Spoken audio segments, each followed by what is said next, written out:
After 20 years, he was fired. I quietly began a plan to bring the company down. They never saw it coming. They fired my father after 20 years of breaking his back for them. No warning, no handshake, no thank you, just a folded letter that stripped him of his dignity in a single line. I watched him sink into silence, the man who once held up steel beams now crumbling under the weight of betrayal. And while he became a shadow of himself, I became something else entirely, calm, patient, and quietly determined to bring the company down piece by piece.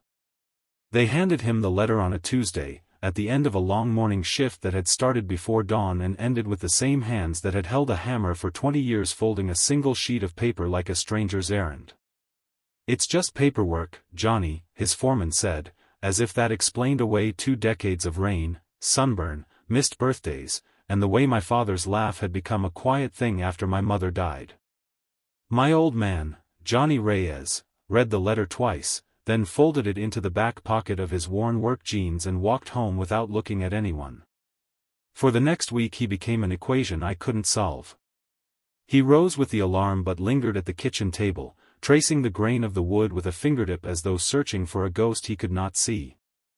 He cleared dishes with the same mechanical thoroughness he used on the construction site. He lay awake at night and stared at the ceiling until the dawn shifted color and the house felt like a room full of dust. That was the word he used when he finally told me, "They made me into dust."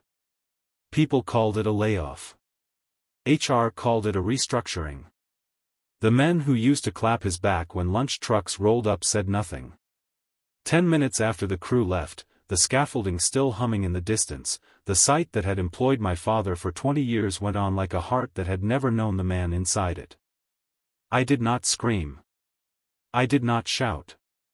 I watched my father become a shadow and felt an odd, hot clarity settle inside me. Grief can be a kind of fuel. Not for violence, I told myself. For something narrower and colder, a plan that would not risk him but would not let the company sleep peacefully while he lay awake at night. "I'm not going to break the place," I told him one evening while he sat with his hands in a bowl of lukewarm soup. "I'm going to break open the truth." He gave me that small, half-hopeful smile he saves for when I say things he doesn't expect.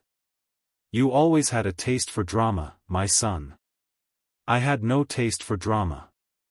I had, instead, a dependence on small, certain movements, making phone calls, following up on letters, writing down names. If revenge is a tempest, then I chose a different weather, a slow accumulation of rain until the roof yielded. First, I learned what I could without stepping into illegality.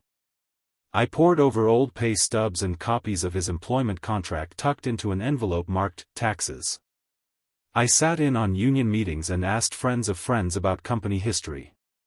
I rediscovered people my father had known, a retired site manager who remembered when the company put up its first prefab office in the county, a machine operator who had left after an injury no one seemed to remember.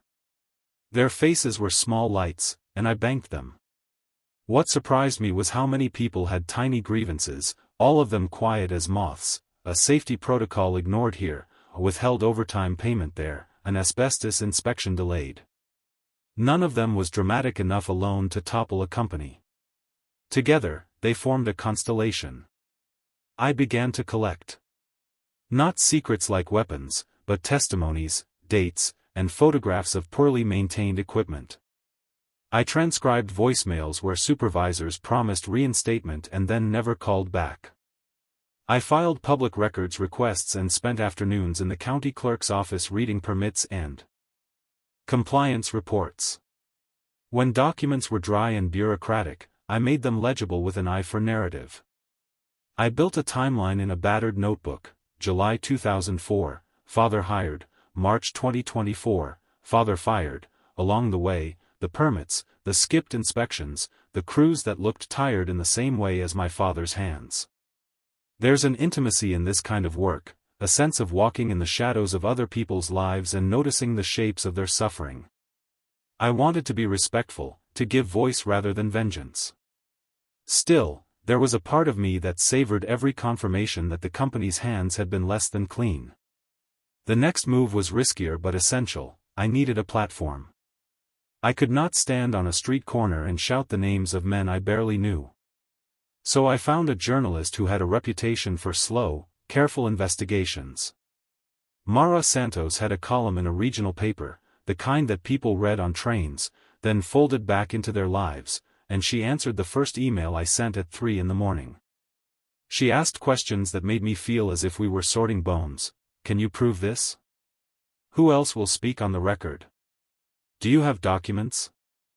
I gave her everything I had, the notebook, copies of permits, the names of workers who would testify, and the email threads with HR that ended in polite silence. She listened and, over coffee in a cafe that smelled of burnt sugar, she looked at me and said, "This isn't just one man's story. It's about a pattern." Mara's reporting changed the tenor of the thing. She didn't write as if revenge were a virtue, she wrote as if justice were a process.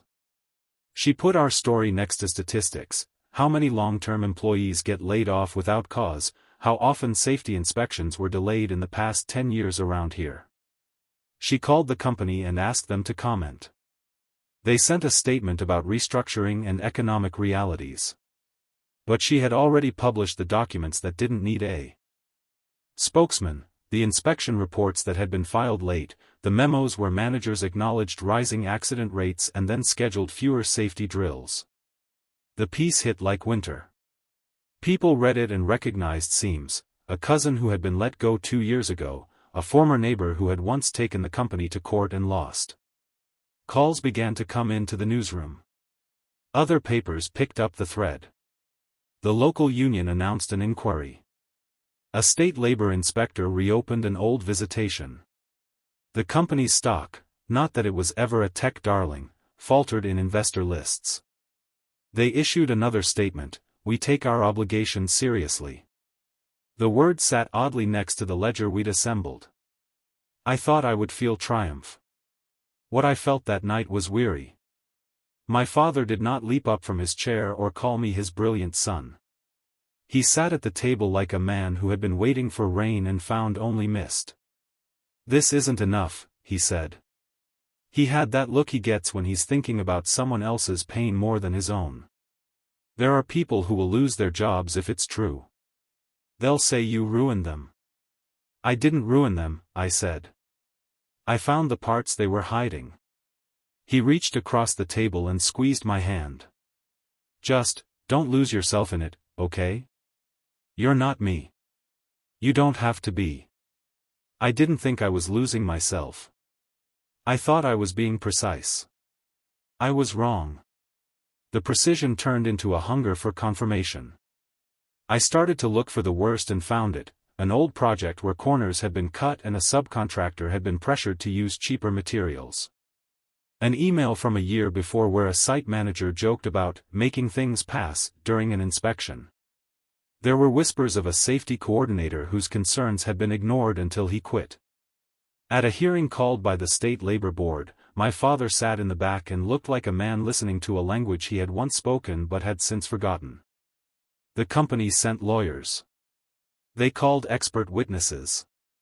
They said the layoffs were necessary for economic viability, they said staffing patterns were competitive, they said nothing about the men whose hands had made their profits. When an inspector read aloud a passage from an internal memo noting safety lapses and then added, with a gravity I will never forget, they did not correct these deficiencies, the room felt, briefly, like it had been hollowed out. In the months that followed, the company did not fall overnight. Legal processes are like slow, stubborn snow. Sometimes they accumulate until roofs collapse, sometimes they melt and leave a mess. But pressure has a way of changing things.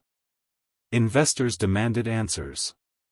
Subcontractors reconsidered contracts when permits and bids were clouded by investigations. The company, which had once acted like a monolith, became a collection of people with shifting loyalties. There were setbacks. A procedural error delayed a probe. A witness changed their story. We had moments where my hands shook with the wish to do something drastic, to burn a ledger in public, to post names with fingers pointed. I never did.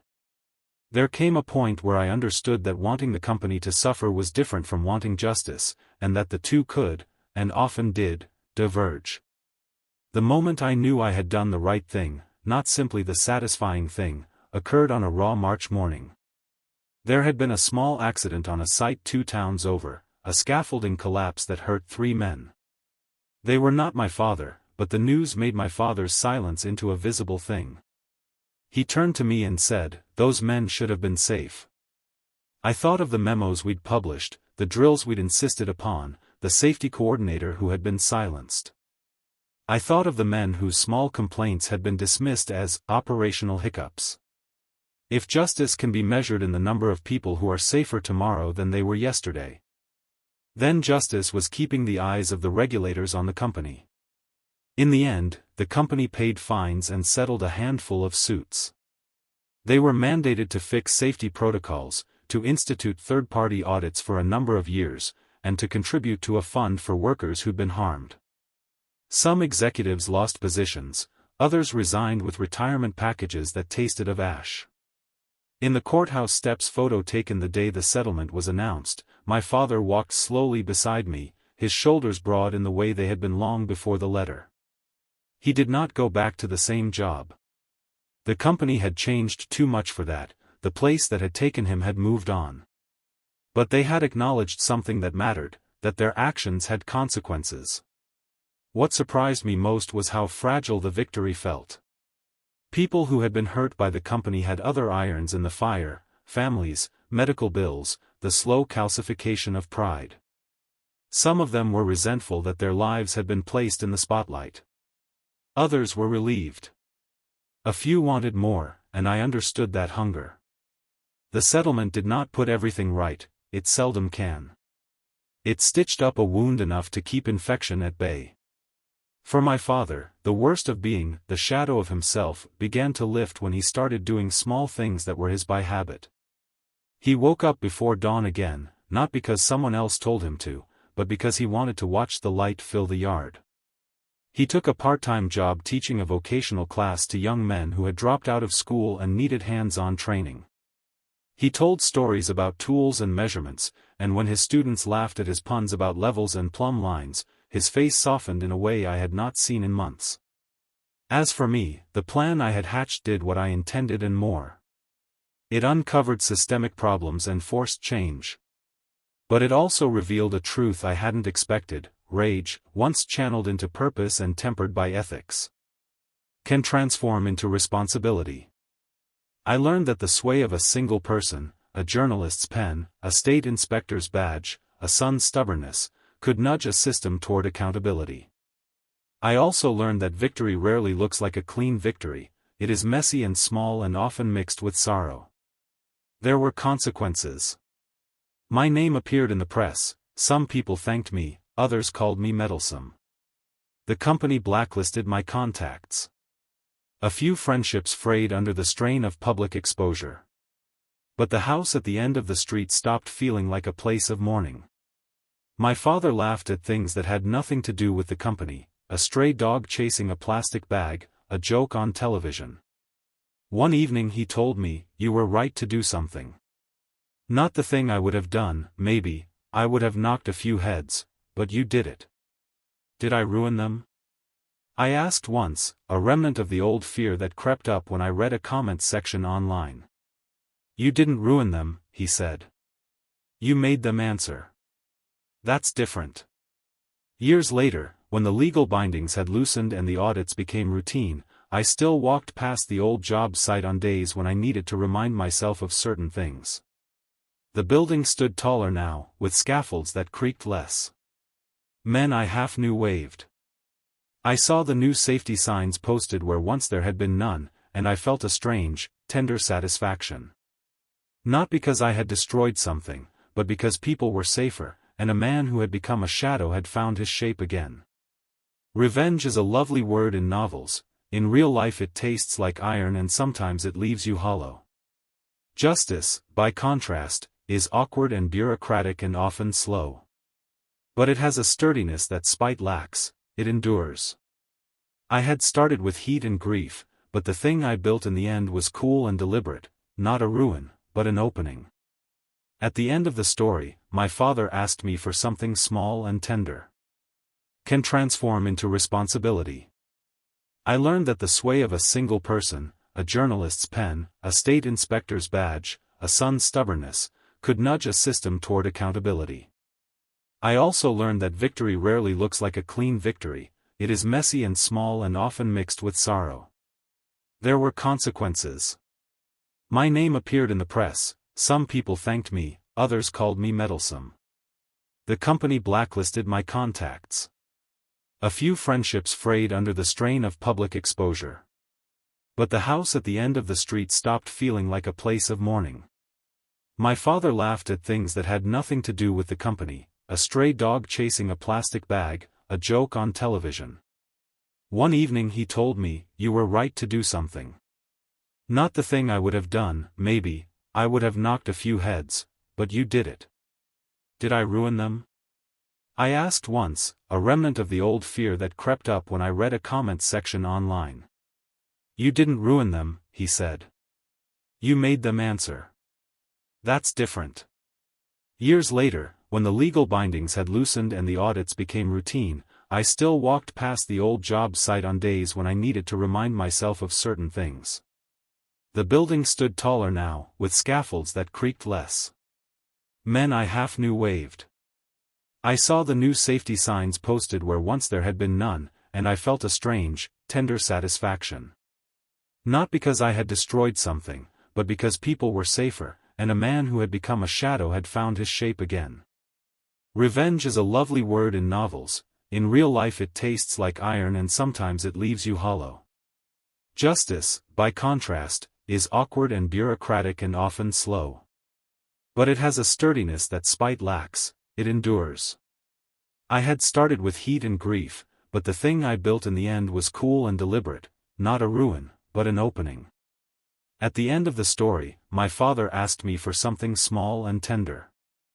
"Will you come teach with me?" he asked, looking over at the stack of instruction manuals that the vocational school supplied. I laughed because it seemed ridiculous, me, with my taste for filing and timelines, demonstrating how to hammer a perfect seam. "Only if you promise to let me make terrible puns." He nodded, serious for a moment. "Deal." We go now, some mornings, to a classroom that smells faintly of sawdust and possibility. The boys there learn how to measure and how to respect the people who measure beside them. They also learn the story of a man who loved his work enough that when it was taken away, his son chose to make the place answer for what it had done. That, more than all the lawsuits and settlements, is the thing I wanted, not the company's collapse, but a safer world where a man can come home whole. Subscribe to this channel for more stories.